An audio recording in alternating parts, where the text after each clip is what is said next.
दोस्तों, BA second class में पहला पाठ पवनदूती है। अध्याय सिंह हरिओत द्वारा रचित खड़ी बोली में महाकाव्य प्रिय प्रवास के षष्ठम सर्ग से लिया गया है। पवनदूती राधा की विरह वेदना को प्रकट करता है। श्री कृष्ण ब्रज अक्षेत्र को छोड़कर मथुरा चले गए थे। वे कंस वध के लिए गए थे, लेकिन कंस का वध करने के बाद वापिस ब्रज क्षेत्र में नहीं लौटे थे।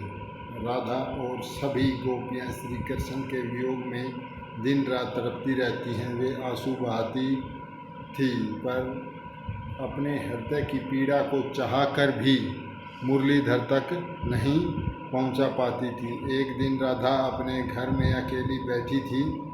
फूलों से सुगंधित हवा भीतर आई और सारा घर को सुगंध से भर दिया। राधा का विरह के कारण उत्पन्न पीड़ा कम नहीं। राधा जो कृष्ण की याद में बिता रही थी, परंतु उस हवा ने उसकी पीड़ा को कम नहीं किया। हवा ने धीरे से राधा की पलकों पर टिकी आंसुओं की बूंदों को जमीन पर धीरे से गिराया।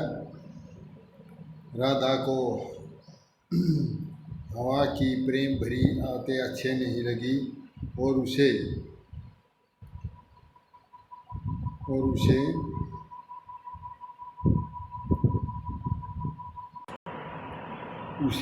वायु की ठंडक और सुगंधी भी शत्रु जैसी व्यवहार करती हुई प्रतीत हुई। वियोग के कारण कष्टों की बढ़ता हुआ देख करके राधा ने हवा से पूछा कि वह उसके कष्टों को लगातार क्यों बढ़ा रही थी।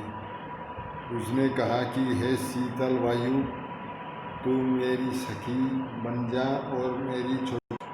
राधा ने पवन से कहा, चिर परिजा, तू उसे परेशान क्यों कर रही है? मैं तो श्री कृष्ण के विरह पीड़ा से परेशान हूँ।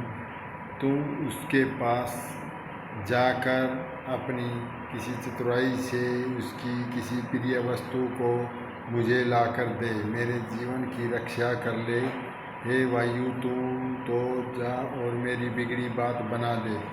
तू तो तेज गति से चलने वाली है और मेरे प्रिय श्री कृष्ण यमुना नदी के किनारे बसी मथुरा नगरी में रहते हैं, जहाँ ऊंचे ऊंचे सफ़ेद रंग के महल, सुंदर बाग बगीचे। जैसे ही तू यहाँ से कुछ आगे चलेगी तो तुझे सुंदर और अति आकर्षक पवन उपवन मिलेंगे। दुख को याद कर तुम वहाँ विश्राम न करने बैठ जाना। यदि राह में कोई थका हुआ परेशान दिखाई दिया तो उसके निकट जा कर के उसकी थकान अवश्य मिटा देना। राधिका अपना प्रेम संदेश को कृष्ण तक भेजने के लिए और उसकी कोई वस्तु मंगाने के लिए पवन को माध्यम बनाती है। पवन को भेजते समय उसको हिदायत देती है कि कोई भी परेशान थके आदमी हो तो उसकी परेशानी को दूर करना, विश्राम करने मत बैठ जाना।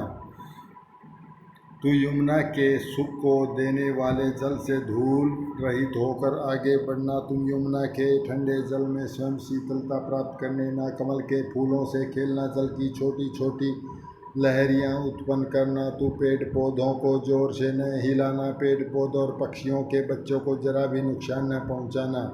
रास्ते में मिलने वाले थके हारे लोग रोगियों को कष्ट दूर करना। यदि किसी खेत में कृषक यानी किसान की बाला दिखाई दे तो उसे ठंडक अवश्य पहुँचाना। आकाश में इधर उधर कोई बादल का टुकड़ा उसके ऊपर ला करके उसको सहायता करना। तो रास्ते में आगे बाग बगीचे में खिले सुंदर कोमल फूलों में उलझ कर न रह जाना। मथुरा नगरी पहुंचकर तुम वहां ऊंचे ऊंचे भवनों को देखकर हैरान रह जाओगी। महलों में घूमना फिरना, मंदिरों की जो ध्वजा झंडों को उड़ाना। मथुरा नगरी के जो भवन हैं बहुत ही आकर्षक हैं और वहाँ के मंदिरों पर ऊंची ऊंची ध्वजाएँ हैं, उनको हिलाना। उद्यानों में फूलों के आभूषण पहने हुए मालिकाएं की सुंदरता को देखकर उनकी थकान दूर करना।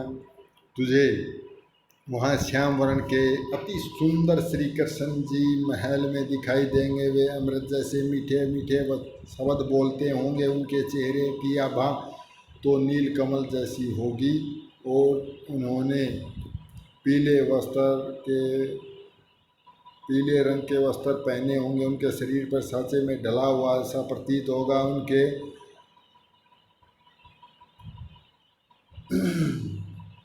उनके कंधे और लंबी भुजाएं होंगी, उनके सिर पर राजा जैसा मुकुट सुशोभित हो रहा होगा। जिस प्रकार तारों में चंद्रमा नहीं छिपता है, वैसे ही वे भी सबसे अनूठे दिखाई देंगे। तुम सबसे पहले उद्यान में जाकर अपनी तपन मिटाना, फिर उसके कमल दल से पाँव को स्पर्श कर पवित्र हो जाना, फिर इसके काले बालों वस्त्रों को धीरे से हिलाना। हे वायु, तुम में बोलने की शक्ति नहीं है, इसीलिए तुम युक्ति से काम लेना। वहाँ लगे चित्रों में यदि कोई चित्र विरह वियोगिनी का हो तो उसे धीरे से ही लाना। यदि श्री कृष्ण उसकी ओर हैरान होकर देखे, यदि आप कोई उपवन का चित्र हुआ तो उसके निकट जाकर उसे ब्रज की हरी भरी भूमि की याद दिलाना। यदि कोई फूल मुरझाया सा वहाँ पड़ा हो तो उसे उठाकर उनके चरणों में डाल देना, जिससे उन्हें यह लगे कि कोई मुरझाया हुआ फूल सी उनके कमल चरणों को चूमना चाहती है। यदि वे पवन या वाटिका में हुए तो बांसुरी के छिद्रों से गुजरना, जिससे बांसुरी की ध्वनि पर मुग्ध होने वाली गोपियाँ की उन्हें याद आ जाएगी। तुम कमल के पत्तों को कृष्ण के सामने व्यग्रता से जल में डुबवाना, जिसे उन्हें याद आ जाए कि ब्रज में कोई कमल के समान आँखों वाली जो राधिका है वह आंसुओं में डूबी रहती है। कवि ने वायु को माध्यम से विरहिणी राधिका की पीड़ा की वाणी का प्रदान किया है। इसी प्रकार से कालिदास ने भी संदेश भिजवाया था। आशा करता हूँ आपको यह समझ में आया होगा।